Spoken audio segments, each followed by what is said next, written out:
আসসালামু আলাইকুম দর্শক, যখন আপনাদের সঙ্গে কথা বলছি তখন বাংলাদেশের ঘড়িতে ৩টা ২৭ মিনিট।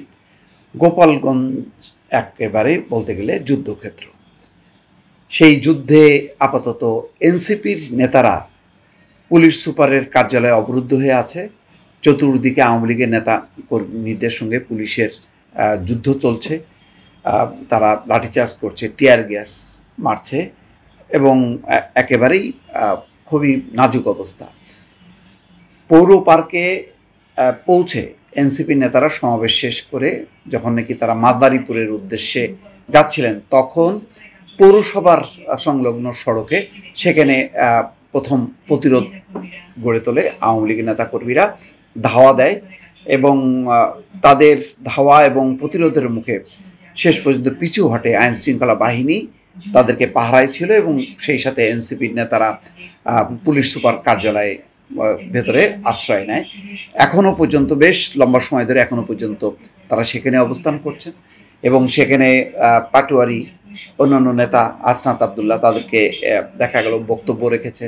তারা এই পরিস্থিতির জন্য প্রস্তুত ছিল না বলে তারা বলছেন তারা অপেক্ষা করছেন যে গোপালগঞ্জের মানুষ তাদের পক্ষে এসে প্রতিরোধ গড়ে তুলবেন এবং তারা বলেছেন যে তারা তাদের নিরাপত্তা সেই ব্যবস্থা নিয়ে আসেনি, তারা একটা শান্তিপূর্ণ কর্মসূচি হিসেবে এসছে, কিন্তু লোকাল আইন শৃঙ্খলা বাহিনী তাদেরকে নিরাপত্তা দিতে পারেনি। এই হচ্ছে তাদের বক্তব্য। সকাল থেকেই জানেন যে তাদের আসার আগেই পুলিশের গাড়ি পোড়ানো হয়েছে, তারপরে ইউএনওর গাড়ি ভাঙচুর হয়েছে, রাস্তায় রাস্তায় গাছ ফেলে প্রতিরোধ করা হয়েছে। সেখানে সেনাবাহিনী, পুলিশও তাদেরকে পাহারা দিয়ে কোনো রকমে পৌর পার্কের সেখানে নিয়ে আসা হয় এবং তারা একটা সমাবেশ করে। কয়েকজন নেতা বক্তব্য দেওয়ার পর যখন নাকি তারা পদযাত্রা নিয়ে যাত্রা শুরু করে ওই পৌরসভার পাশ দিয়ে, তখনই আওয়ামী লীগের নেতাকর্মীরা প্রতিরোধ গড়ে তোলে এবং বলা যায় এক ধরনের অবরুদ্ধ। পরে তারা ফিরে এসে তারা পুলিশ সুপারের কার্যালয়ে অবস্থান নিচ্ছে। এই মুহূর্তে যখন কথা বলছি বাইরে সংঘাত চলছে, আশেপাশে একেবারে আতঙ্কজনক একটা পরিস্থিতি। এনসিপি নেতারা বেরোতে পারছেন না, 20-25 জন বা 30-40 জন ভেতরেই রয়েছে। সংবাদকর্মীরা তাদের বক্তব্য নেওয়ার চেষ্টা করছে।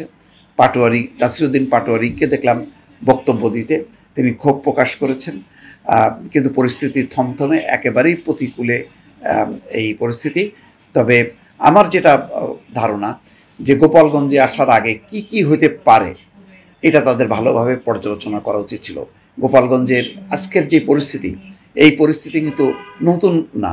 এর আগেও যদি খেয়াল করেন, গোপালগঞ্জে কিন্তু একাধিকবার বিএনপির অঙ্গ সংগঠনগুলো তারা কর্মসূচি করতে পারেনি, বরং তাদের হামলায় নিহত হয়েছে এবং সেনাবাহিনী পর্যন্ত আক্রান্ত হয়েছে। তারপরেও গোপালগঞ্জকে কিন্তু নিয়ন্ত্রণ করা যায়নি এবং ধারাবাহিকভাবে কারা সন্ত্রাসী কর্মকাণ্ডে যুক্ত তাদের বিরুদ্ধেও কিন্তু অভিযান চালানো যায়নি।